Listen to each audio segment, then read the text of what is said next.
פתאום אחרי 3, 4, 5, כמה אני מרוויח, כמה גרוש, בשביל לאכול.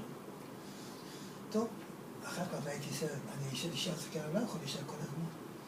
היה לי במשפחה, צעיר אחד, היה גר בחדר קטן. הוא היה אמרתי לו, תראה, אני בא לישון אצלך, אני אשב ברצפה. אתה תשב ברצפה מיטה שלך, אני שמחה שלי, אני אשב ברצפה, אני לא אוכל אצלך, אני אוכל בחוץ. אני רק בא לישון. אמרו, בסדר, תבוא לישון. משפחה. הוא עכשיו באמריקה, הוא בחור הזה. כן?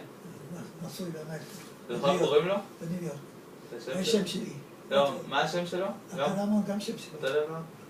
טוב, למה? כשהייתי, במה שעבדתי אצלהם כאן, אצל משפחה, הם עשירים היו, אתה מבין? עבדתי בבית שלהם, הייתי נכנס אצלהם אחר, הייתי קורא להם בשר, בבית, בשביל נשים שלהם, הייתי לוקח אותם בשר בבית, הייתי גר, אוכל אצלהם, שותה, לפעמים ישן שם, ככה היה אצלם. רגע, דרכו הגעת לתנועת החלוץ או שזה משהו? לא, עוד לא הגעתי. הגעתי לזה, אחר כך התחיל, עבדתי ישן שם, פתאום באו, נגמר מלחמה, היה שליחים בבית כנסת, באיזה בית ספר נכנסו, שליח בא, היינו 10 איש, היו 2 בחורות, 8 בחורים, אספו אותנו, לא כולם משדים, אני הייתי למד משדים עם בחורה אחת. הייתי לכולם מקשן, מאספהאן, מטהרן, משירה, מכל הארצות האלה. למה? עיר הבירה, עיר מסחר היה. הסוחרים היו באים מכל הערים לעשות סחורה, קונים סחורה, הולכים שם.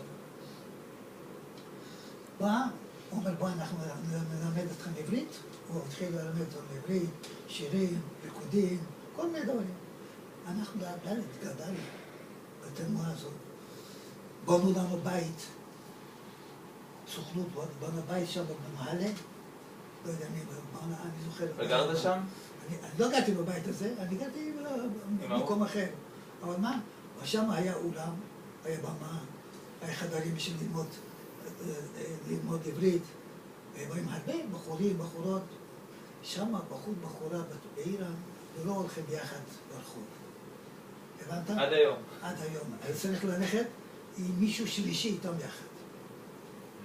הבנת? ככה היה הולך. אבל בתוך תנועת החלוץ, חופשי היה. בחור, בחורה יושבים יחד, לומדים יחד, רוקדים יחד, שרים יחד, הכל חופשי. כמו ארץ ישראל. הבנת? ככה היה. השליחים היינו הולכים, היינו מלמדים. אנחנו היינו עושים בבוקר מוקדם בית כנסת, באולם הזה, בשעה 5 בשעה. מתפנה מוקדם. עד היום אתה בשעה. חכה רגע, מתפנה מוקדם, למה? אנחנו עבדנו בסכסוכים, אחר שהתחלנו, התגדלתי, התחלנו אצל אנשים אחרים, הייתי עובד בסכסוכים יהודים. כל אלה שהיו בהם מוקדם, היו גם מזכירים היו של בתי סוהר, בתי סוחר, מסחר. היינו הולכים לכל חדרת לבנקים, הולכים, אחרי בית כנסת הולכים מסעדה, שתים עוגה, קפה עוגה, לא, זה קפה עוגה או תה עוגה, הולכים. איפה הולכים? כל אחד הולך למשרד שלו, לוקח משל מסמכים, הולך לבנק, דואר, כל העבודה שלו, חופשי אתה. היו סוגרים את הבית מסחר, ועל הבתים לא היו באים. רק הפקידים באים, עובדים באים, עוזרים באים, זה הכל. זה היה העבודה שלנו. זה אחרי שגדלנו את זה. אז תנועת החלוץ עד 2008 התחילה עלייה של עיראקים. העלייה של עיראקים היה שם, בא לעיראק, הם מביאים אותם, בנמל פרסי באהבס, משם רכבת, בטהרן, עיר הבירה.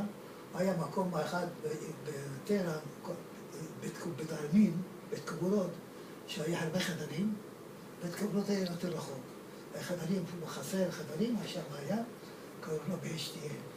שם היו מכניסים, מה היו עושים? היה אוטובוס, היה להם אוטובוס, אלה שטיפלו בעיראקים, מהסוכנות, היה סוכנות יהודית.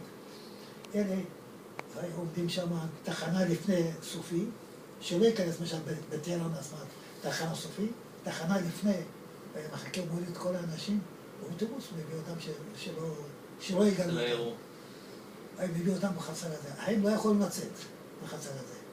היו יושבים שם, אוכלים שם, עד שמשרד הפנים בא, מכין להם לספסי, אני מעביר אותם, בא מזכיר משרד פנים יושב, מזכירות, 2-3 מוסלמים, הוא עובר, משפחה, למשל, בעל, אבא, אמא, 2 אחיות, 2 אחים, עוברים, הוא מאשר, לספסי חותם.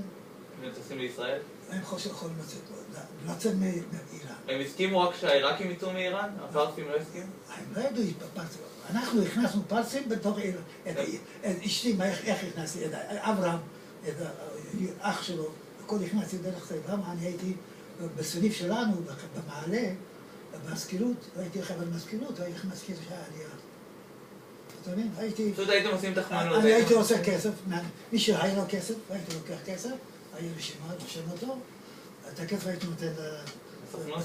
לזה שעושה תעופה של אייר פרנס, חברה, למשל, אל על, משל. כן, אייר פרנס. משהו כזה חברה שם היה שליח, הוא בעל המפעל היה גם שליח פעם, התחלה שליח שלנו, מישראל. זה אחרי מלחמה של חיבור. הוא היה לו משרד הזה, היה שולח את העיראקים, היה עוד דרך שהיו מכינים פספורטים. מה זה עוד פספורטים? אני רוצה להביא פספורט, לקבל פספורט, לנסוע לישראל, לא לישראל. אני מזמין פספורט לאנגליה, למשל, לצרפת. מה עושה? הייתי מביא מהסוחרים לנו, סוחר שאני עבדתי איתו, היה לו קשר עם אנגליה, היינו שולחים שליחים, מקבלים בדים, שאנחנו מוכרים את הבדים.